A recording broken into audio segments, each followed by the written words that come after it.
Estamos en la segunda clase del cuarto bloque y tenemos, como ustedes ya saben los tiempos, tenemos más o menos un mes y medio para tener estas clases y es un currículum priorizado en donde vamos a tratar la materia de Física Moderna 1 y Física Moderna 2. Solo las destrezas priorizadas, es decir, lo más importante. Y tenemos que ver también, se puede decir, conceptos básicos y fundamentales, más que ir a fondo. Porque, bueno, física moderna 1 y 2 ya tiene que ver con materias que eh, tienen un conocimiento más profundo y necesitan mucho tiempo para explicar. Entonces vamos a tratar de explicar lo más básico que se pueda. Después de esto, el objetivo de la unidad siempre va a ser reconocer el carácter experimental de la materia, así como sus aportaciones al desarrollo humano por medio de la historia, específicamente ahora hablando de Galileo Galilei y de sus descubrimientos y sus aportaciones a la física en cuanto a esto de la historia, comprendiendo las, como dice ahí, las discrepancias que han superado los dogmas y los avances científicos que han influido en la evolución cultural de la sociedad.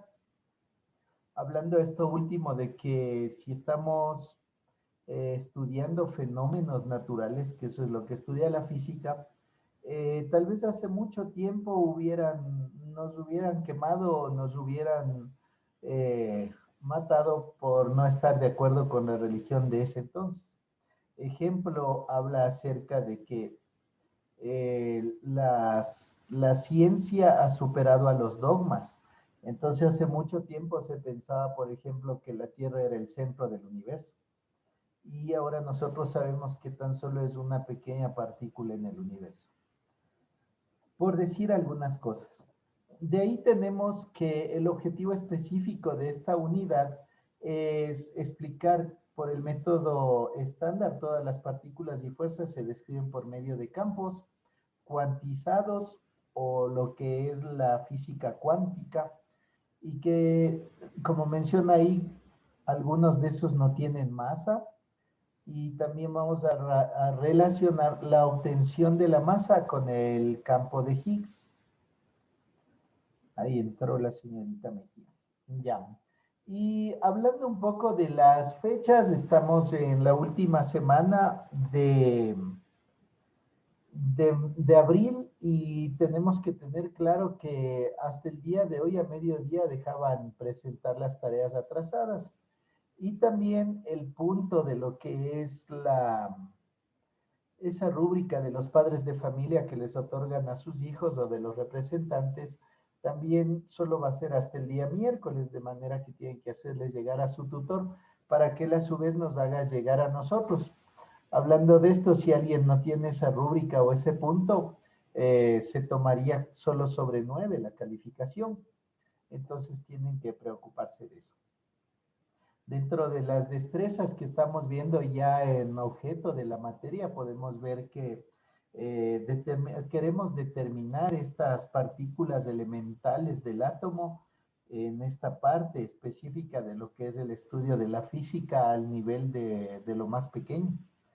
Entonces ahí habla justamente de neutrones, de partículas nucleares, y así por el estilo, y toda la física que se basa en esto es distinta a la física que hemos visto hasta el momento.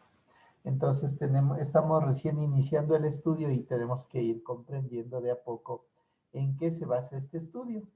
En el identificador de evaluación, cuando terminemos de ver estas unidades, el alumno deberá ser capaz de argumentar o identificar todos estos conceptos, ya no a nivel de nuestro mundo real común, en el que hemos visto desde primero de BGU lo que son las leyes de Newton o lo que es el movimiento, lo que es el movimiento armónico simple, o lo que es toda la física conocida por nosotros hasta el momento, sino más bien una física que ya tiene que ver con el orden de lo microscópico. Sí, esto sería para empezar. Luego vamos a ver el tema específico de hoy día. Entonces les voy a compartir ya entrando en materia, como dicen por ahí, entrando en contexto, los famosos youtubers. Leer el tema que se está trabajando y vamos también a mostrar el material de apoyo. Entonces tenemos por aquí el tema que se está tratando ahora. Permítanme un ratito, voy a recuperar eso.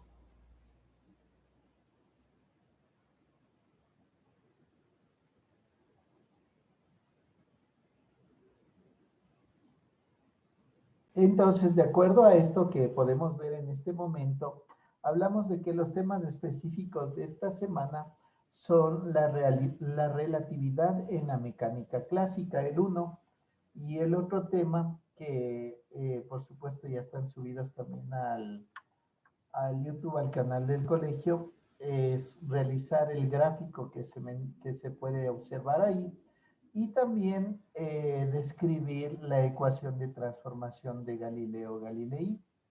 Estos serían los dos deberes. Seguimos todavía sin entrar en materia de cálculos. Sin embargo, tenemos aquí dos conceptos que son muy importantes para entender la materia. Ese sería el tema que vamos a ver ahora. Ahora también dentro de lo que se ha preparado como material de apoyo, podemos ver que tenemos las diapositivas que vamos a observar en este momento. Entonces le voy a poner en modo presentación para que sea más visible.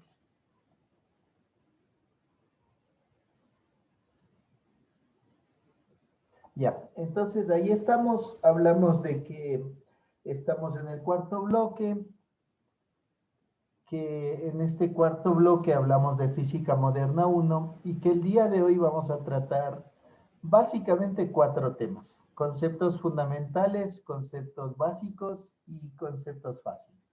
El uno es la relatividad de la mecánica clásica, el otro es el principio de relatividad de Galileo Galilei, el otro es las transformaciones que hizo él en sus descubrimientos y el otro son las ecuaciones que aplicó a estos descubrimientos.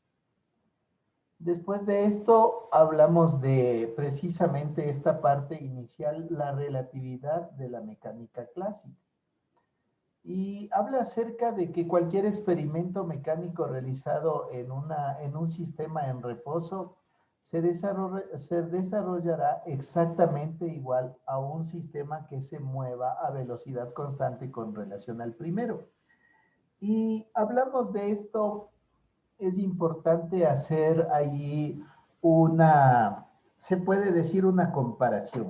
Recuerden que la teoría de la relatividad en nuestros tiempos lo dio el científico Albert Einstein, pero él hablaba de la relatividad del tiempo, mientras que Galileo Galilei en el año de 1600, entre 1600 y 1700, más o menos él vivió desde 1640 hasta 1640 más o menos. Entonces, desde 1600 hasta 1700. Entonces, en ese tiempo hablamos de que, en cambio, Albert Einstein vivió a finales de 1900 y a principios de 1900, es decir, él nació antesito de 1900 y duró hasta un poco después de la Segunda Guerra Mundial. Entonces, ¿por qué hacemos esta igualdad o esta comparación? Es porque los dos hablan de relatividad, pero lo que hay que diferenciar es que Galileo habla de una relatividad en cuanto al movimiento, mientras que Einstein habla de la relatividad del tiempo. Y hablando netamente de esto, podríamos sentir admiración por este científico porque cuando nace Einstein, obviamente la ciencia estaba bien adelantada y a pesar de que es un gran estudioso y un científico tenaz que se dedicó muchos años de su vida a investigar todo lo que él hizo y lo más primordial que era la fórmula de energía. Como sabemos, energía es igual a masa por velocidad de la luz al cuadrado. En cambio, Galileo Galilei, al estar en 1600, estaba en una época bien atrasada, es decir, no había muchos inventos ni muchos adelantos de la ciencia. Sin embargo, ya él hablaba de la relatividad. Y esto es el motivo por el cual estudiamos esta parte y con gran admiración vemos que él ya acierta en muchas de las cosas que tiene e incluso las fórmulas que él propone son utilizadas hasta la actualidad. Entonces, ahí habla de que, si ustedes se acuerdan, la ley de la inercia habla de que todo cuerpo se opone a cambiar su estado de reposo o movimiento. Aquí en esto que estamos hablando, en esta parte, habla acerca de como dice ahí, un sistema en reposo y dice que se desarrolla exactamente igual en un sistema que se mueva a velocidad constante con relación al primero. Esa es la teoría o la relatividad a la que se refiere Galileo. En otras palabras, supongamos que nosotros nos encontramos ahorita sentados escuchando la clase o yo explicando y básicamente estamos detenidos. Se puede decir esto con relación a nuestro sistema referencial, que puede ser, por ejemplo, uno de nuestros familiares que está escuchando esta clase, o puede ser, en mi caso, en cuanto a la silla, nos encontramos en estado de reposo. No así en cuanto se puede decir al universo. La Tierra se está moviendo en el movimiento de rotación y en el movimiento de traslación. Entonces, nosotros estamos en movimiento en cuanto al sistema referencial del sistema solar, por ejemplo. Entonces, recuerden que estamos cambiando de posición constantemente, por eso hay el día y la noche y por eso hay las estaciones que ustedes conocen, las 4 estaciones, y todo esto se basa en que nosotros sí estamos en movimiento.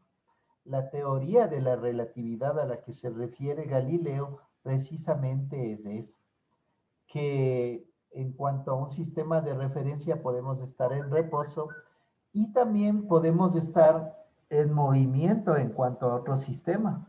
Es decir, este movimiento es relativo. En estas pocas frases que ustedes han visto ahí, en estas poquitas palabras que están en verde, encierra una gran teoría y encierra una gran ciencia, que tal vez nosotros, si no hubiéramos vivido en este tiempo, ni siquiera nos imaginábamos, porque hace mucho se pensaba que la Tierra estaba, por ejemplo, sobre una gran tortuga, o que la Tierra no era redonda, sino que era plana, o que la Tierra no se movía, sino más bien todo el universo se movía en relación a la Tierra. Si hubiera sido así, ahí sí no teníamos un sistema de referencia ante el cual movernos, pero no es así. Entonces, al descubrir las cosas que han descubierto durante algún tiempo los científicos, podemos darnos cuenta que esta relatividad a la que se refiere Galileo es verdadera y es algo que nos ha servido para implementar en la vida cotidiana de la actualidad. Luego de esto viene la siguiente parte o el siguiente tema que se quiere ver el día de hoy, y es las transformaciones de Galileo.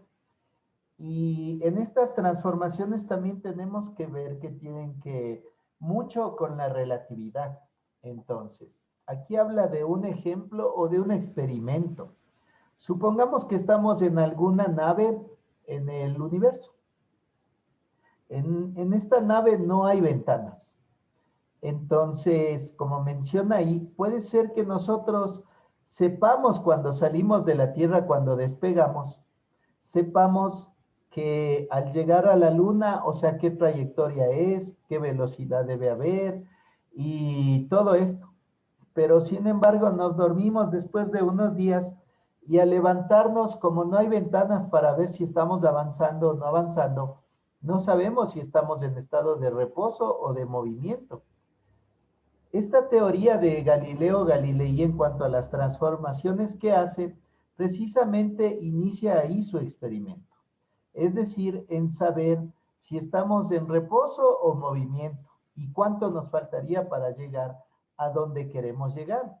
Y por esto él plantea ciertas indicaciones, o sea que ya el tiempo inicial ya no es el mismo. Al inicio era 0 en la Tierra y ahora en el universo, en donde estemos cerca de la Luna o lejos de la Luna, entre la Tierra y la Luna, puede ser que ya haya pasado un tiempo, una distancia, y así una velocidad también. Todo esto implica que ahora tenemos un nuevo punto de partida para saber cuánto nos falta llegar allá.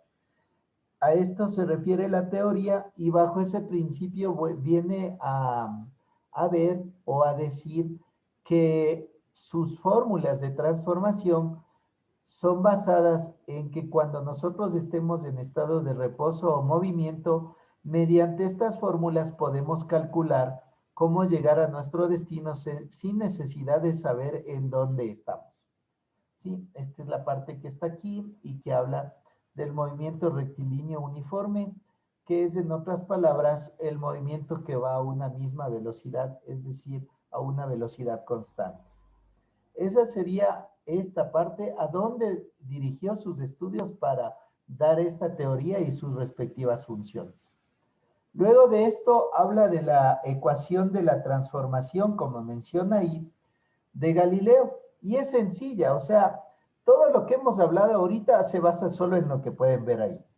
Es una transformación muy sencilla, simplemente ahora la distancia inicial y el tiempo inicial vienen a ser transformadas en una X ahora inicial desde donde nos encontremos y en un tiempo que está multiplicada por una constante o multiplicado por una constante de acuerdo a la distancia en la que nos encontramos. Y la distancia que nos faltaría es simplemente la resta, es decir, la resta de lo recorrido menos lo que nos falta. Así de simple. Y a eso llegó, a esa conclusión llega Galileo y a nosotros nos parecería un poco sencilla, pero claro, porque ahora sabemos y porque ahora nosotros estamos en otro mundo, muy distinto al que él vivió. Y ahí pueden ustedes observar lo que llega a, se puede decir, a detectar o a descubrir él en su fórmula, en su, se puede decir, transformación, en su ecuación. Ahí está, en resumen, la ecuación vectorial queda como dice abajo, es decir, R de t es igual a RT, es decir, a la primera parte hasta donde viajaron, menos una constante por el nuevo tiempo, es decir, por el tiempo que les falta. En otras palabras, si yo me voy de Quito a Guayaquil y estoy dentro de un carro que no tiene ventanas, supongamos que son 300 kilómetros para llegar allá y el rato que yo quiero saber en dónde estoy o cómo llegué hasta allá o si estoy en movimiento o en reposo, verifico cuánto es lo que he viajado hasta allá. Por ejemplo, supongamos que he viajado 200 kilómetros, ahora me faltarían 100, simplemente estoy restando lo que me falta de la distancia completa. Eso es a lo que se refiere él. Sin embargo, con esta fórmula, el nuevo tiempo y la nueva distancia de inicio es en donde nos hallemos para empezar el cálculo de nuevo. Sí, esto sería lo que él hace. Aquí está el expresado en 3 dimensiones el experimento de él y cómo piensa él y cómo dan nuevos inicios a donde se encuentre. Es decir, todo lo que hemos explicado hasta el momento, visto desde una forma gráfica o de una forma geométrica, desde una forma de geometría analítica en el espacio. Entonces ahí habla del observador, ahí habla del tiempo sub cero y cuál es el tiempo ahora. Es decir, ya cuando hemos llegado a algún lugar o hemos recorrido alguna distancia, ya el tiempo no es el mismo. Sin embargo, para calcular el resto de lo que nos falta, viene a ser el tiempo inicial. Cuando salimos de la Tierra era 0, pero cuando estamos ya en el espacio, ya va a ser otro tiempo en donde nos encontremos y lo que nos faltaría es restar el tiempo total del tiempo que hemos navegado. Simplemente así. Con la distancia lo mismo y hablando del eje de las X, de las Y y de las Z, habla de lo mismo. Calcular en dónde estamos y restar eso de lo que nos falta para llegar. Esta sería esta parte y como se mencionó hace un momento, un ejemplo claro de esto es el hombre sobre la tierra, que se está moviendo o no es muy relativo. En lo que habíamos dicho hace un momento, si nosotros nos ponemos a pensar si estamos en movimiento, yo por ejemplo estoy hablando aquí, estoy sentado, estoy quieto, podría asegurarles que no estoy en movimiento sino en reposo. Sin embargo, una persona que esté en el espacio o en una nave espacial podría decir que sí estoy en movimiento. ¿Por qué? Porque la Tierra está girando en su movimiento de rotación y también en su movimiento de traslación. Es por esto la relatividad de la que habla Galileo. Sí, entonces, bueno, esto sería la clase de ahora.